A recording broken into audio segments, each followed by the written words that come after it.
Hi hi hi മാഷ് ഒരുപാട് സന്തോഷത്തിലാണ് ഈ വീഡിയോ ചെയ്യുന്നത്. കാരണം എന്താന്ന് വെച്ചാൽ കഴിഞ്ഞ ദിവസത്തെ ലൈവിലും ഇന്ന് രാവിലെ എക്സാമിന് തൊട്ട് മുമ്പുള്ള രാവിലത്തെ ലൈവിലും മാഷ് നിങ്ങൾക്ക് എന്തൊക്കെയാണ് പറഞ്ഞത് അതേ ചോദ്യങ്ങൾ അതുപോലെ തന്നെയാണ് ഇന്നത്തെ എക്സാമിന് ചോദിച്ചിട്ടുള്ളത്. മാഷ് പറഞ്ഞ ഓർഡർ പോലും മാറിയിട്ടില്ല, ചോദ്യങ്ങൾ അതുപോലെ തന്നെ ചോദിച്ചു. മാഷ് പറഞ്ഞ ചോദ്യങ്ങൾ ചില നമ്പറുകൾ മാത്രം അങ്ങോട്ടും ഇങ്ങോട്ടും മാറിയിട്ടുള്ളൂ അല്ലേ, അതേ രൂപത്തിലുള്ള ചോദ്യങ്ങൾ. അപ്പൊ നമ്മൾ ലൈവ് കണ്ടിട്ടില്ല, എജുബോട്ടിന്റെ ലൈവ് കണ്ടിട്ടില്ല നിങ്ങൾക്ക് എല്ലാവർക്കും എക്സാം സിമ്പിൾ ആയിരിക്കുന്നതാണ് കുട്ടിപ്പ വിചാരിക്കുന്നത്. അപ്പൊ ഈ കാര്യം നിങ്ങൾ എന്തായാലും നിങ്ങൾ എല്ലാ കൂട്ടുകാരോടും പറയാട്ടോ. അപ്പോൾ കുട്ടിപ്പതി ഇന്നത്തെ എക്സാമിന് എങ്ങനെയാണ് വരിക, സിലബസ് മാറിയിട്ടുണ്ടെങ്കിലും എക്സാമിന് എങ്ങനെയാണ് വരിക അതേപോലെ തന്നെ നിങ്ങൾ സിലബസ് മാറിയിട്ടുള്ള ആദ്യത്തെ എക്സാമിൽ തന്നെ മാഷ് പറഞ്ഞിട്ടുണ്ട്. അപ്പൊ എന്തായാലും ഇന്ന് നടന്നിട്ടുള്ള എക്സാമിലുള്ള ചോദ്യങ്ങൾ ഉത്തരങ്ങൾ നമുക്കൊന്ന് പെട്ടെന്ന് നോക്കാം. നിങ്ങൾ അത് തന്നെയാണ് എഴുതിയ നോക്കണേ. ഇനി തെറ്റി പോയിട്ടുണ്ടെങ്കിൽ വിഷമിക്കേണ്ട ആവശ്യമില്ല, നമ്മൾ ഓണപരീക്ഷ കഴിഞ്ഞിട്ടുള്ളൂ. ഇനി അങ്ങോട്ടുള്ള എല്ലാ എക്സാമിനും എജുബോട്ടിന്റെ ലൈവുകൾ കൃത്യമായിട്ട് കാണാം. ലൈവ് കാണാത്തവരൊക്കെ ഉണ്ടായിരിക്കും അല്ലേ, പിന്നെ ഇങ്ങോട്ടുള്ള എല്ലാ എക്സാമും കാണുക. അതുപോലെ തന്നെ ഈ കാര്യം എല്ലാ ഫ്രണ്ട്സിനോട് അറിയിക്കാട്ടോ. ഇപ്പൊ തന്നെ ഈ വീഡിയോ നമ്മുടെ എല്ലാ കൂട്ടുകാർക്കും അയച്ചു കൊടുക്കുക. ഇത് എജുബോട്ട് എന്താണ് പറഞ്ഞത് അതുപോലെ വന്നിട്ടുണ്ട്, ഇന്നത്തെ ലൈവ് കണ്ടാൽ മതിയായിരുന്നു എന്ന് അവരോട് പറയാം. ഇനി അവരെ നമ്മൾ എജുബോട്ടിന്റെ ലൈവ് കാണട്ടെ, എല്ലാവർക്കും എ ഗ്രേഡ് നേടട്ടെ അല്ലേ, എല്ലാവർക്കും എ ഗ്രേഡ് കിട്ടട്ടെ. നമുക്ക് എന്തായാലും പെട്ടെന്ന് ആൻസർ നോക്കാം കേട്ടോ. ഇതായിരുന്നു ഏറ്റവും ആദ്യത്തെ ചോദ്യം. ഇതിന് ഉത്തരം എന്താണ് വരിക? ഒരു പുസ്തകത്തിന് 22 രൂപ. അങ്ങനെ 120 നോട്ട് പുസ്തകങ്ങളെ വാങ്ങിയത്. ഭാഗം എത്ര ആയിട്ടുണ്ടാവും? 22 ഗുണിക്കണം 120 ചെയ്താൽ മതി. മാഷ് പറഞ്ഞു ഏറ്റവും ആദ്യം ഗുണിക്കുന്ന ചോദ്യം വരുമെന്ന് അല്ലേ. മാഷ് ഒരു മോഡൽ ചോദ്യം കാണിച്ചു തന്നു. ആ ചോദ്യം അതുപോലെ തന്നെയാണ് വന്നത്, നമ്പർ മാത്രം മാറി അല്ലേ, അതേ രൂപത്തിലുള്ള ചോദ്യം. അപ്പൊ ഇതിന് ഉത്തരം എന്താ? 22 × 120 എത്ര കിട്ടും? 22 ഗുണിക്കണം 120 ചെയ്താൽ നമുക്ക് എത്ര ആൻസർ കിട്ടുക? 2 ഗുണിച്ചാൽ മാത്രം മതി, പെട്ടെന്ന് ആൻസർ കിട്ടും കേട്ടോ. 2 ഗുണിക്കണം 0 0, 2 ഗുണിക്കണം 2 4, 2 ഗുണിക്കണം 1 2, 2 ഗുണിക്കണം 0 0, 2 ഗുണിക്കണം 2 4, 2 ഗുണിക്കണം 1 2 0 4 6 2 2640 എന്ന് കിട്ടും. അപ്പൊ ഒന്നാമത്തെ ആൻസർ എന്താണ്? 2640 ആണ്. സിമ്പിൾ. ഇനി ബി ക്വസ്റ്റ്യൻ. രമ ഈ നോട്ട്ബുക്കുകളിൽ 30 എണ്ണം ഒന്നിന് 24 രൂപ കൊടുത്ത് അവളുടെ ക്ലാസ്സിലേക്ക് വാങ്ങി. ആകെ എത്ര രൂപ കൊടുക്കണം എന്നപ്പോ രമ എന്താ മേടിച്ചത്? 22 രൂപയുടെ നോട്ട് പുസ്തകമാണെങ്കിലും രമ 24 രൂപ കൊടുത്തിട്ടാണ് മേടിച്ചത്. അങ്ങനെ എത്ര എണ്ണം മേടിച്ചു? 30 എണ്ണം മേടിച്ചു. അപ്പൊ ആകെ എത്ര ആയിട്ടുണ്ടാവും? 24 ഗുണിക്കണം 30 ചെയ്താൽ മതി അല്ലെ. 0 ഗുണിക്കണം 4 0, 0 ഗുണിക്കണം 2 0, 3 ഗുണിക്കണം 4 എത്ര? 12. 2 അടുത്ത പ്ലേറ്റ് മുകളിൽ 3 × 2 6, 6 1 കൂട്ടിയാൽ 7. എത്ര? 720 രൂപയാണ് ആകെ രമക്കാവുക. അപ്പൊ ഇതിന്റെ ആൻസർ കിട്ടി. എന്താണ്? 720.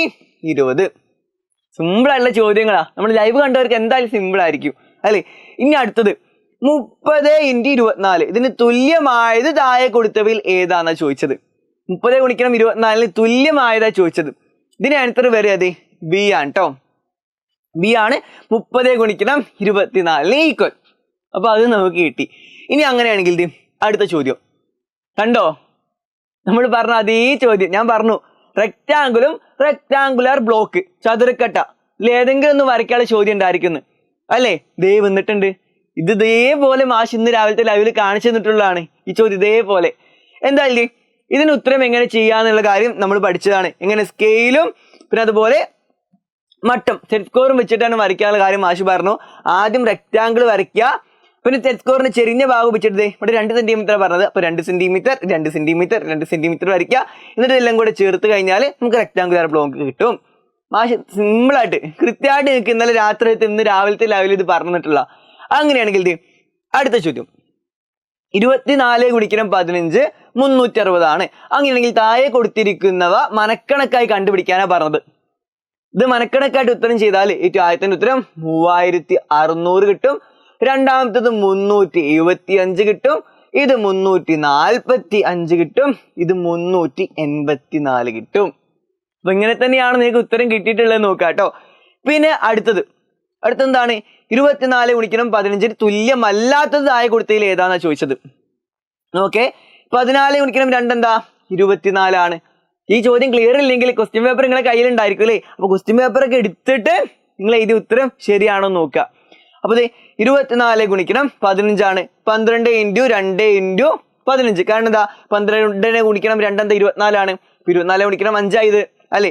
അപ്പൊ അത് ഈക്വൽ ആണ്. ഈക്വൽ അല്ലാത്ത നമ്മൾ കണ്ടുപിടിക്കാൻ വേണ്ടി പറഞ്ഞത്. അപ്പൊ അങ്ങനെ നോക്കിക്കഴിഞ്ഞാൽ നമുക്ക് ഉത്തരമായിട്ട് കിട്ടുക ഇതാണ്. 25×14 24×15 തുല്യമല്ലാത്തത്.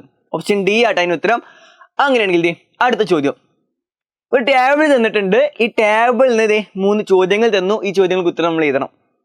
3 ചോദ്യങ്ങളല്ല കേട്ടോ, ഡി ക്വസ്റ്റ്യനും ഉണ്ട്, ഈ ക്വസ്റ്റ്യനും ഉണ്ട് തോന്നുന്നു. അപ്പോൾ 4 ചോദ്യങ്ങൾ നമ്മളോട് ചോദിച്ചത്. അപ്പൊ അതിന്റെ ഒക്കെ ഉത്തരം നമ്മൾ ഈ ടേബിളിൽ ചെയ്യണം. എന്താണ്? ഒരു ഗ്രാമപഞ്ചായത്തിന്റെ വാർഷിക ബഡ്ജറ്റിൽ ചില മേഖലകൾക്ക് അനുവദിച്ചിരിക്കുന്ന തുക പട്ടികയിൽ കൊടുത്തിരിക്കുന്നു. താഴെ തന്നിരിക്കുന്ന ചോദ്യങ്ങൾക്ക് ഉത്തരം എഴുതുക. അപ്പൊ ഈ പട്ടിക നോക്കിയിട്ട് ഉത്തരം എഴുതാനാണ് പറഞ്ഞത്. ഏറ്റവും ആദ്യത്തെ ചോദ്യം എന്താ? ഏറ്റവും കുറവ് തുക അനുവദിച്ചിരിക്കുന്നത് ഏത് മേഖലക്കാണ്? ഇതിൽ ഏതിലാണ് ഏറ്റവും കുറവ് തുക എന്നാ നോക്കേണ്ടത്. ഇതിൽ ഏറ്റവും ചെറുത് ഏതാണ്? ഇതാണ്. അപ്പൊ കുടിവെള്ളത്തിനാണ് ഏറ്റവും കുറവ് തുക അനുവദിച്ചിട്ടുള്ളത്. ഇനി അടുത്തത് ഏത് മേഖലക്കാണെന്നായിട്ട് ചോദിച്ചത്. അപ്പൊ പൈസ എഴുതിയാൽ പോരാ, ഏത് മേഖലയാണ് നമ്മൾ എഴുതണം. കുടിവെള്ളം എന്നാണ് നമ്മൾ എഴുതേണ്ടത്.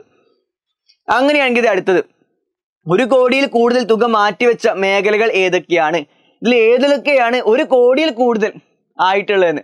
അപ്പൊ നമ്പർ വായിച്ചു നോക്കുക, എന്നിട്ട് ഏതിലാണ് 1 കോടിയിൽ കൂടുതൽ നോക്കിയാൽ മതി.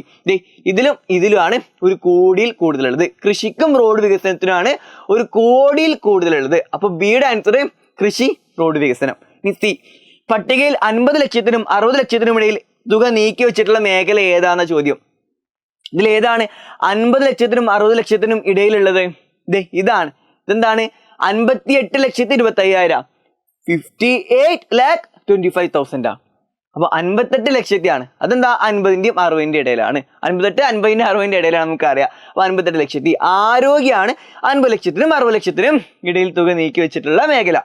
അങ്ങനെയാണെങ്കിൽ ഇനി അടുത്ത ചോദ്യം. പട്ടികയിൽ കൊടുത്തിരിക്കുന്ന എല്ലാ മേഖലകൾക്കും കൂടി നീക്കി വെച്ചിരിക്കുന്ന തുകയെ സംബന്ധിച്ച് താഴെ കൊടുത്തിരിക്കുന്നവയിൽ ശരിയായ പ്രസ്താവന ഏതാണെന്ന് ചോദിച്ചത്. പട്ടികയിലെ കുറെ മേഖല തന്നിട്ടുണ്ടല്ലേ. ഈ മേഖലകളുടെ ടോട്ടൽ നമ്മൾ കാണണം. ഈ ടോട്ടൽ നമ്മൾ കണ്ടിട്ട് ഇതിൽ ഏതിനാണ് കറക്റ്റ് ആയിട്ട് വരിക നമ്മൾ നോക്കേണ്ടത്. ടോട്ടൽ കണ്ടു കഴിഞ്ഞാലുണ്ടല്ലോ, ആ ടോട്ടൽ 3 കോടിക്കും 4 കോടിക്കും ഇടയിലാണ് നമുക്ക് മനസ്സിലാക്കാം. അപ്പൊ അതിന്റെ ആൻസർ ഓപ്ഷൻ സി ആണ് വരിക. അങ്ങനെയാണെങ്കിൽ അടുത്ത ചോദ്യത്തിന് ആൻസർ എന്താ പെട്ടെന്ന് നോക്കാം. ഇത് നമ്മൾ വരയ്ക്കാൻ വേണ്ടി ഇന്നലെ പഠിച്ചതാണ് അല്ലേ. നമ്മൾ ഇതിന്റെ പകുതി ഭാഗം വരയ്ക്കാനാണ് പഠിച്ചത്. എങ്ങനെയാണ്? ആദ്യം ഒരു സർക്കിൾ വരയ്ക്കുക, എന്നിട്ട് പകുതി വൃത്തം ഇങ്ങനെ വരയ്ക്കുക, പകുതി സർക്കിൾ ഇങ്ങനെ വരയ്ക്കുക, പകുതി സർക്കിൾ ഇങ്ങനെ വരയ്ക്കുക. ഇനി അതേ രൂപത്തിൽ തന്നെ പകുതി സർക്കിൾ ഇങ്ങനെ വരയ്ക്കുക, പകുതി സർക്കിൾ ഇങ്ങനെ വരയ്ക്കുക. അപ്പൊ സെയിം ചിത്രം കിട്ടും. ഇനി അടുത്ത ചോദ്യം എന്താ? ഇവിടെ നോക്കേ, 3 സെന്റിമീറ്ററും 1 സെന്റിമീറ്ററും ആരങ്ങളുള്ള വൃത്തങ്ങളാണ് ചുവടെ തന്നിട്ടുള്ളത്. അങ്ങനെയാണെങ്കിൽ 2 വൃത്ത കേന്ദ്രങ്ങൾ യോജിപ്പിച്ച വരയുടെ നീളം എത്രയെന്ന ചോദ്യം. ഈ വരയുടെ നീളം എത്രയെന്ന ചോദ്യം. ഇവിടെ നോക്കേ, 3 സെന്റിമീറ്ററും 1 സെന്റിമീറ്ററും റേഡിയസ് ആണ്. അപ്പൊ ഇതിന്റെ റേഡിയസ് എന്താ? 3, ഇതിന്റെ റേഡിയസ് 1. അങ്ങനെയാണെങ്കിൽ ആകെ വരയുടെ നീളം എന്താണ്? 3 1 കൂട്ടിയാൽ മതി. എന്താണ്? 4. അപ്പൊ ഇതിന്റെ ആൻസറും കിട്ടി. ആൻസർ എന്താ? 4. ഓപ്ഷൻ ബി ആണ് കറക്റ്റ് ആയിട്ടുള്ള ആൻസർ. അങ്ങനെയാണെങ്കിൽ അടുത്ത ചോദ്യം. അടുത്തെന്താണ്? ഈ നമ്പർ കാർഡ് ഉപയോഗിച്ചിട്ട് നമ്മുടെ നമ്പറുകൾ ഉണ്ടാക്കാനാണ് പറഞ്ഞത്. 6 ഉം 7 ഉം 8 ഉം 9 ഉപയോഗിച്ചിട്ട് എത്ര നമ്പേഴ്സ് ഉണ്ടാക്കാൻ വേണ്ടി കഴിയും? ആ നമ്പേഴ്സ് ഒക്കെ മാഷ് ഇവിടെ എഴുതിയിട്ടുണ്ട്. ഇത്രയും നമ്പേഴ്സ് ഉണ്ടാക്കാൻ വേണ്ടി കഴിയും. ഇത് എത്ര ഉണ്ട്? 6, 12, 18, 24. 24 നമ്പേഴ്സ് ഉണ്ടാക്കാൻ വേണ്ടി കഴിയും. അങ്ങനെയാണെങ്കിൽ അതിന്റെ ബി ക്വസ്റ്റ്യൻ. അവയിൽ 1ന്റെ സ്ഥാനത്ത് 7 വരുന്ന സംഖ്യകൾ എത്ര എണ്ണം ഉണ്ട്? അതിന്റെ 1ന്റെ പ്ലേസിൽ 7 വരുന്നത് എത്ര എണ്ണം ഉണ്ട് എന്ന ചോദ്യം. 1, 2, 3, 4, പിന്നെ 5, 6. 6 ഉണ്ട്. 1ന്റെ പ്ലേസ് എന്ന് വെച്ചാൽ എന്താ? ഏറ്റവും പിറകില്. അങ്ങനെയാണെങ്കിൽ ഇതിന്റെ സി ക്വസ്റ്റ്യൻ. 6, 7, 8, 9 എന്നീ അക്കങ്ങൾ എല്ലാം ഉപയോഗിച്ച് എഴുതിയ സംഖ്യകളിൽ ഒറ്റ സംഖ്യകൾ എത്ര ഉണ്ട്? അതിൽ എത്ര ഒറ്റ സംഖ്യകൾ, എത്ര ഓഡ് നമ്പേഴ്സ് ഉണ്ട് എന്നാണ് കണ്ടുപിടിക്കേണ്ടത്. നമ്മൾ എത്ര ഈവൻ നമ്പേഴ്സ് ഉണ്ടെന്ന് കണ്ടുപിടിക്കണം എന്നല്ല യാത്ര ചെയ്തു. ഇതേ ചോദ്യം അല്ലെ. ഇപ്രാവശ്യം എന്താ ചോദിച്ചത്? എത്ര ഓഡ് നമ്പേഴ്സ് ഉണ്ടെന്നാണ്. ഇത്ര ഓഡ് നമ്പേഴ്സ് ഉണ്ട് നോക്കാൻ വേണ്ടി എന്ത് ചെയ്താൽ മതി? ഏറ്റവും ബാക്കിലുള്ള, ഏറ്റവും പിറകിലുള്ള അക്കം നോക്കുക, ഏറ്റവും പിറകിലുള്ള ഡിജിറ്റ് നോക്കുക അല്ലെ. അതിൽ ഏതൊക്കെയാണ് ഓഡ് നമ്പർ ഉള്ളത് നോക്കുക. 9 ഓഡ് നമ്പർ ആണ്. അപ്പൊ 9 ഏറ്റവും പിറകിലുള്ളത് 1 ഉണ്ട്. ഇപ്പൊ ഒരു ഓഡ് നമ്പർ കിട്ടി. പിന്നെ ഇവിടെ ഉണ്ട്. പിന്നെ 7 ഓഡ് നമ്പർ ആണ്. ഇതിൽ 9 7 ആണ് ഓഡ് നമ്പേഴ്സ് ആയിട്ടുള്ളത്. 6, 8, 9, 7. അത് ഏതൊക്കെയാണ്? 7 ഉം 9 ആണ് ഓഡ് നമ്പേഴ്സ് ആയിട്ടുള്ളത്. അപ്പൊ 7 ഉം 9 ഉം ഏറ്റവും പിറകിൽ വരുന്ന എത്ര ഉണ്ട് നോക്കിയാൽ മതി. 1, 2, 3, 4, 5, 6, പിന്നെ 7, 8, 9, 10, 11, 12. കഴിഞ്ഞതാ 12 എണ്ണം. 12 ഓഡ് നമ്പേഴ്സ് ആണ് അതിലുള്ളത്. 12 ഒറ്റ സംഖ്യകളാണ് ഉള്ളത്. അങ്ങനെയാണെങ്കിൽ അതിന്റെ ഡി ക്വസ്റ്റ്യൻ. 6, 7, 8, 0 എന്നീ അക്കങ്ങളെല്ലാം ഉപയോഗിച്ച് എത്ര 4 സംഖ്യകൾ ഉണ്ടാക്കാന്ന ചോദ്യം. എന്താണ്? 6, 7, 8, 9. 6, 7, 8, 9 ആയിരുന്നു നേരത്തെ പറഞ്ഞ. പ്രാവശ്യം നമുക്ക് തന്നത് 6, 7, 8, 0. ഇത് ഉപയോഗിച്ചിട്ട് എത്ര 4 സംഖ്യകൾ ഉണ്ടാക്കാൻ വേണ്ടി കഴിയുന്ന ചോദിച്ചത്. എത്ര ഉണ്ടാക്കാൻ വേണ്ടി കഴിയും? നമുക്കറിയാം എന്ത് മാഷിതേ ഇവിടെ 9 എഴുതി കൊടുത്തൊക്കെ ഇവിടെ 0 കൊടുത്തു. അപ്പൊ ഇത്രയും നമ്പേഴ്സ് കിട്ടി. ശരിക്കും ഇത്രയും നമ്പറുകളില്ല. കാരണം എന്താ, ഏറ്റവും മുമ്പിൽ 0 വന്നാൽ അത് കൂട്ടാൻ വേണ്ടി പാടില്ല എന്നുള്ള കാര്യം മാഷ് പറഞ്ഞു. 0 ഏറ്റവും മുമ്പിൽ വന്നാൽ എന്താ, അതിന് വിലയില്ല. 0 എന്നുള്ള നമ്പർ കാർഡ് നമ്മളിവിടെ ഉപയോഗിക്കുന്നുണ്ടോ? ഇല്ല. 0 എന്നുള്ള നമ്പർ കാർഡും കൂടെ ഉപയോഗിച്ചുണ്ടാക്കാൻ പറ്റുന്ന നമ്പേഴ്സ് എത്രയാണെന്ന് ചോദിച്ചാൽ ഇത് കൂട്ടാതെ എത്ര ഉണ്ട്? 6, 12, 18 18 എണ്ണാണ് നമുക്ക് ഉണ്ടാക്കാൻ വേണ്ടി കഴിയുക കേട്ടോ.